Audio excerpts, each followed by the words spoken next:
हमारी सीमाओं पर अतिक्रमण कर रहा है। गंभीर नहीं है। समाजवादियों ने हमेशा देश की सरकारों को चिताया है कि असली चुनौती और प्रतिद्वंद्विता किस देश से है, कौन पूर्वोत्तर की सीमाओं में इंक्रोचमेंट कर रहा है। सरकार को ऐसे मामलों में साहस और समझदारी से काम लेना होगा, सीमाओं से समझौता नहीं करना चाहिए। आज सरहदों के साथ देश के कारोबार को भी चुनौती मिल रही है। सरकार को आगे बढ़कर 2 कदम पीछे करने नहीं है। अध्यक्ष महोदय, जो हम लोगों को सुनने में मिलता है, ये सरकार जवाब दे कि आखिरकार जो पाकिस्तान है उसके पीछे कौन सा देश खड़ा है। आखिरकार हमें चीन से उतना ही खतरा है जितना हमारे देश में आतंकवाद से खतरा है। सरकार की जो नीतियां हैं, सरकार के जो फैसले हैं, वो कहीं न कहीं ऐसे हैं जो हमारा सीमाओं का अतिक्रमण कर रहा है, उसी की व्यापारिक गतिविधियों में मदद करने का काम करते हैं। सरकार को अपनी आर्थिक नीतियों के लिए गंभीरता से पुनर्विचार करना होगा। हमारा व्यापार कारोबार मजबूत होगा तो कोई हमें चुनौती नहीं दे पाएगा। बात केवल $1 ट्रिलियन की नहीं, बल्कि देश की सुरक्षा और आत्मनिर्भरता की होनी चाहिए। एक तरफ स्वदेशी की नीति को इस प्रकार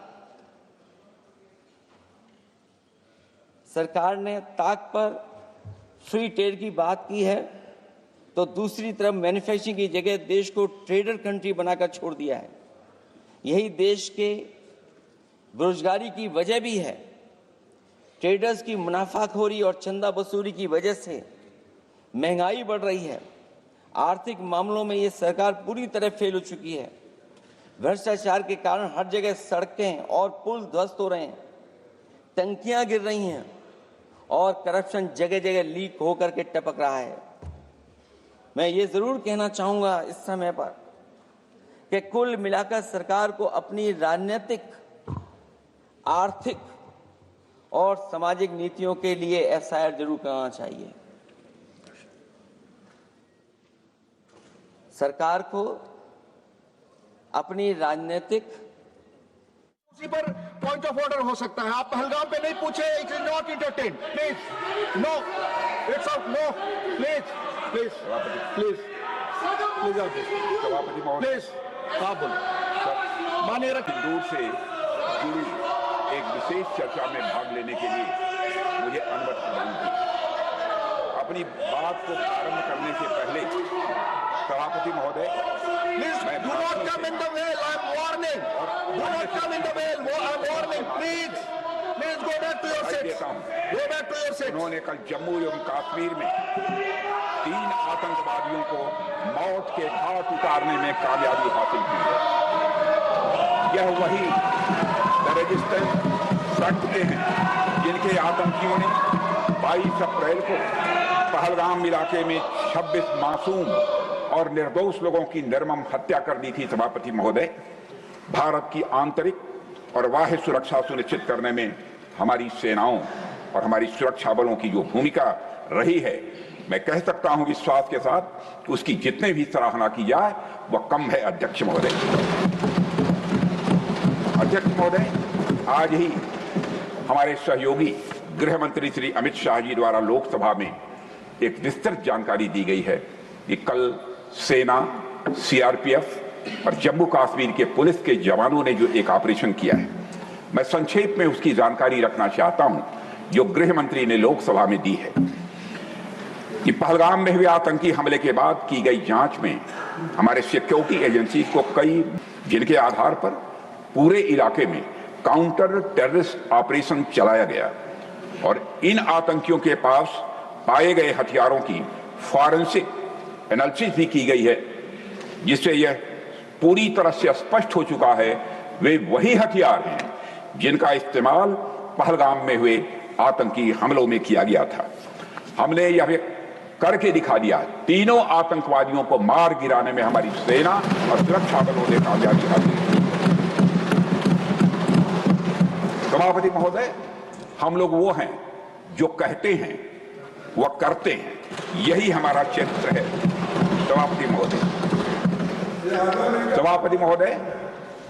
सभापति महोदय, जैसा कि सदन को जानकारी है कि 6 और 7 मई 2025 को भारतीय सेनाओं ने ऑपरेशन सिंदूर के नाम से एक ऐतिहासिक सैन्य कार्रवाई को अंजाम दिया था। यह केवल एक सैन्य कार्रवाई नहीं थी सभापति महोदय, बल्कि यह भारत की संप्रभुता और आतंकवाद के खिलाफ हमारी नीति का एक प्रभावी प्रदर्शन था। सभापति महोदय, 22 अप्रैल 2025 को जम्मू कश्मीर के पहलगाम इलाके में आतंकवादियों ने एक बड़ी कायराना हरकत करते हुए सरेआम 25 भारतीय और एक नेपाली नागरिक की हत्या कर दी थी। वे लोग भी नहीं बना पाएंगे। ये जो आत्मनिर्भर का नारा है, कहीं ऐसा तो नहीं है नारा कुछ व्यापारियों को लाभ पहुंचाने के लिए हो रहा हो? क्या व्यापार और राजनीति का संबंध ऐसा हो सकता है कि दोनों एक दूसरे का लाभ उठाएं? और याद रखें कि अगर हमें पाकिस्तान से खतरा है तो चीन राक्षस है, वो हमारी जमीन और हमारी बाजार दोनों छीन लेगा। मैं अंत में अपनी बात खत्म करने से पहले मैं कुछ सुझाव देना चाहता हूं।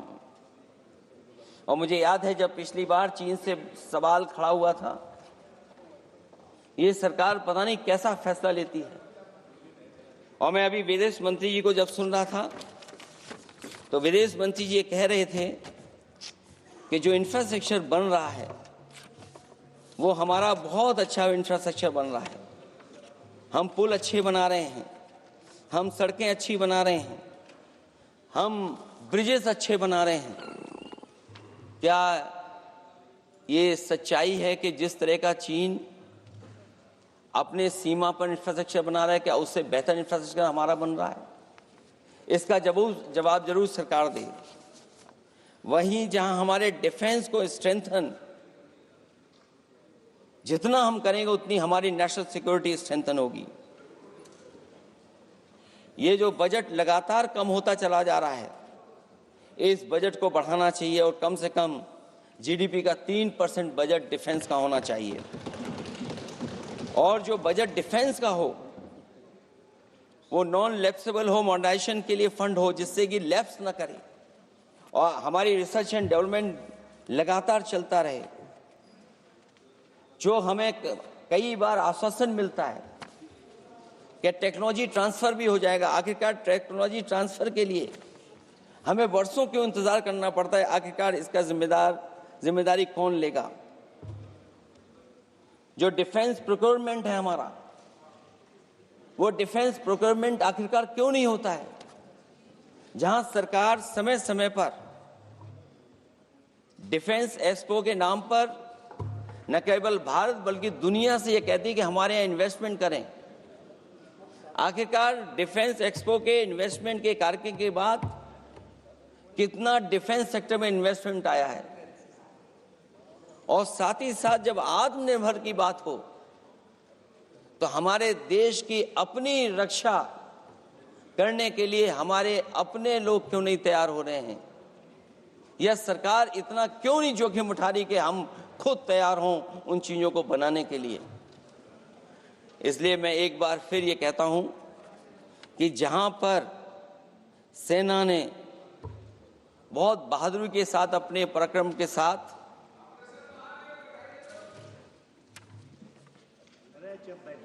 पराक्रम, वीरता और अदम्य शौर्य की जो उन्होंने परिचय दिया, उसके लिए फौज को मैं बधाई देता हूं। लेकिन अभी जब मैं सुन रहा था,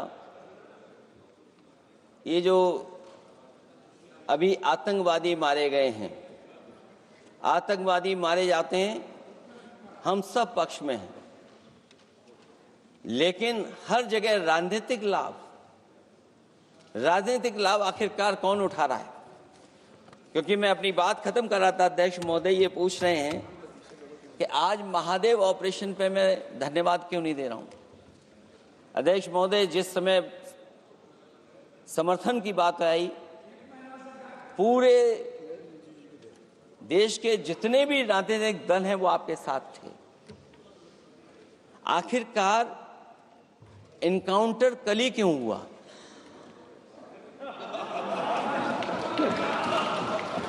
और अध्यक्ष महोदय,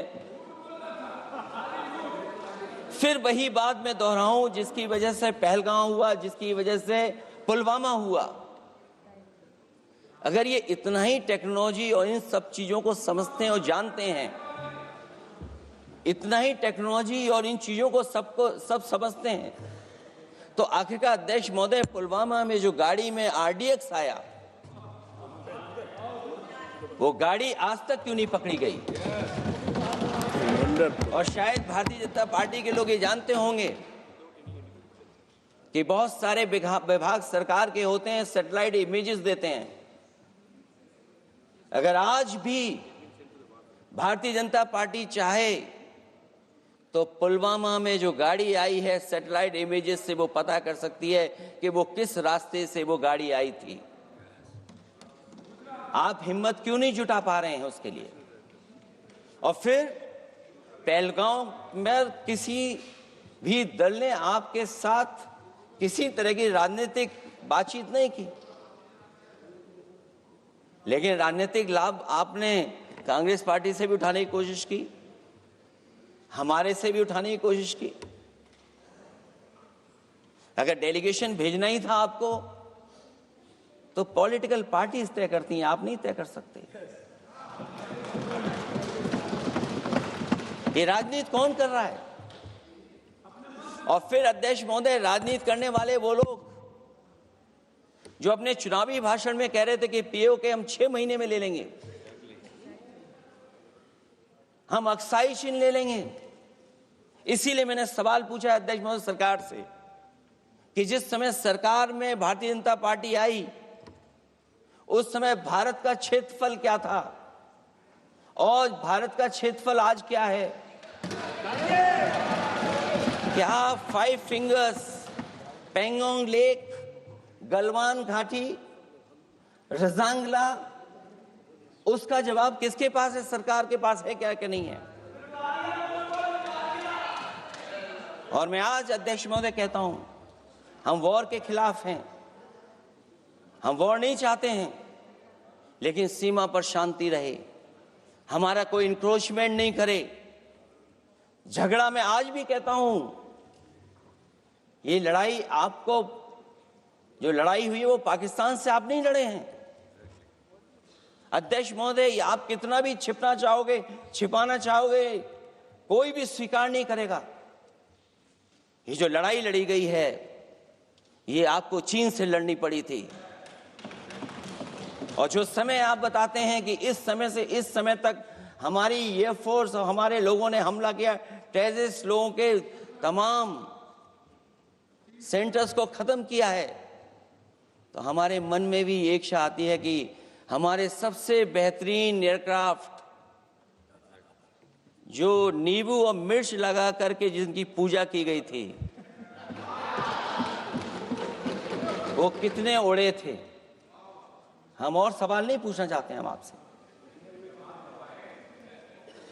मैं केवल इतना पूछना चाहता हूं कि जिन एयरक्राफ्टों को नींबू और मिर्च लगाकर के पूजा की गई थी, वो एयरक्राफ्ट कितने उड़े थे? हमें अपनी पूरी एयरफोर्स पे गर्व है। इतने बेहतरीन पायलट किसी के पास नहीं है जितने बेहतरीन पायलट हमारे पास हैं। और हम समाजवादी वो लोग हैं जिन्होंने ऐसा इंफ्रास्ट्रक्चर सड़कों का बनाया था कि अगर कभी इमरजेंसी हो तो आपका एयरक्राफ्ट वहां पर उतर जाएगा। और देश में पहली बार सुकोई, मिराज और हरकुलस अगर किसी ने सड़क पर उतारे थे तो वो समाजवादी पार्टी और हम लोगों ने सड़क पर उतारने का काम किया था। सही बात। और दूसरा, अध्यक्ष महोदय, मैं और जानकारी देना चाहता हूं, आपके देश के प्रधानमंत्री जी जिस हमारे देश के नहीं, हमारे भी प्रधानमंत्री हैं, हमारे भी प्रधानमंत्री हैं, हमारे है बात खत्म हो रहा है। अध्यक्ष महोदय, अध्यक्ष महोदय, मैं फिर बोलता हूं, अध्यक्ष महोदय, मैं तो आपको बहुत अच्छा मान रहा था कि आप ही मुझे बुलवा के गए थे। मैं फिर बोलता हूं, देखिए प्रधानमंत्री जी की लाइनें हैं ये वाली, मैं दुनिया को मनाने में लगा हूं, मेरा घर मुझसे रूठा जा रहा है। आखिरकार कौन रूठा हुआ है? इस देश में जो हमने देखा इतने दिनों में, प्रधानमंत्री जी डिफेंस मिनिस्टर का भी रोल प्ले कर रहे थे। इसलिए जिस सड़क पर हमारे देश के प्रधानमंत्री जी हरकुलिस विमान से उतरे थे, वो हाईवे किसी ने डिजाइन किया था तो समाजवादी लोगों ने डिजाइन किया था। यूपी में तो डिजाइन हो गया एक और, लेकिन देश में क्यों नहीं ऐसी सड़कें बन रही जहां पर इमरजेंसी के समय पर एयरफोर्स इसको इस्तेमाल कर सके?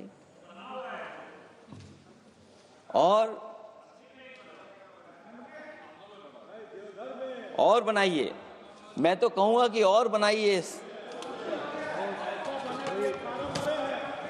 और बनाइए, मैं तो कह रहा हूं। और जिस तरीके से हमारी सेना ने जो मुकाबला किया है, सीज फायर के बाद भी ड्रोन आ रहे थे, ये भी सरकार को स्वीकार करना पड़ेगा। आखिरकार सवाल ये है हमारा कि सीज फायर किसके दबाव में किया है और सीज फायर क्यों किया जब हमारी फौज पीको को भी ले लेती और पाकिस्तान के भी।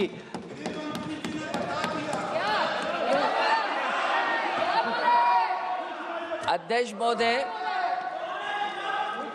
सीज फायर आपके मंत्री जी ने नहीं किया, सीज फायर आपके मंत्री जी की तरफ से नहीं आया, क्योंकि हमारे मंत्री जी वो सोशल मीडिया को देखते नहीं हैं। सबसे पहले सोशल मीडिया पे बात आई थी, आपको 1 घंटे बाद किसी ने पढ़ के बताया होगा। इसलिए अध्यक्ष महोदय, मैं केवल इतना कहना चाहता हूं अपनी बात खत्म करते हुए, आखिरकार इंटेलिजेंस फेलियर की जिम्मेदारी किसकी है? हमारे भारत का क्षेत्रफल कितना 2014 में था और आज क्षेत्रफल क्या है? और लगातार इनकी सरकार में आतंकवादी घटनाएं क्यों हो रही हैं? और हमारे देश को खतरा पाकिस्तान से तो है ही है, लेकिन उससे ज्यादा खतरा हमारा चीन से है। आखिरकार चीन से मुकाबले के लिए आपकी तैयारी क्या है? मुझे उम्मीद है कि जब सिंदूर ऑपरेशन पर सरकार की तरफ से जवाब आए तो इन सवालों का जवाब आए। बहुत बहुत धन्यवाद आपका। छोटा सा क्लैरिफिकेशन पढ़ा होगा, वह इकोनॉमिक्स की थियरी है, गेम थ्योरी।